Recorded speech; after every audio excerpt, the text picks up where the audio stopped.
Tonight, a Warner Robins man is in custody, accused of flying across the country to sexually assault a child. Prosecutors in Washington state say 28-year-old Cade Randall had explicit online conversations with someone he thought was the child's parent.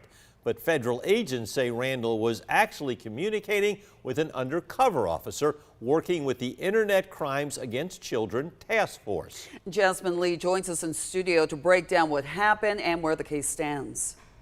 Yeah, Frank and Lori, according to federal court documents, after weeks of conversations with an undercover agent, Cade Randall flew from Georgia to Washington to carry out the assault. He believed the agent was the father of a child under 12. He went to a coffee shop to try and meet who he had been communicating with. That meeting was a sting, and Randall was arrested. Mr. Randall, obviously took many steps to try to travel here. Even though his attorney and the probation office has proposed monitoring of his electronic devices, that is something that is very difficult to do.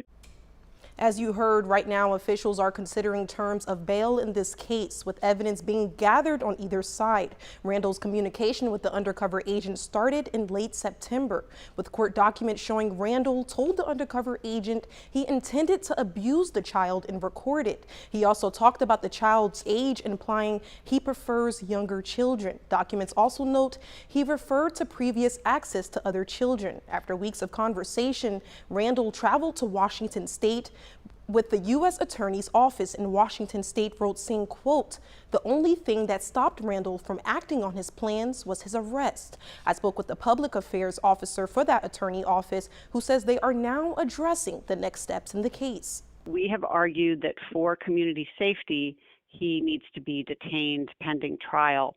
That motion is in front of the judge right now, and unclear when there might be a hearing for us to argue it, or whether the judge will make his determination based on the filings of the parties. Randall remains in the custody while the court decides whether he can be released under strict supervision.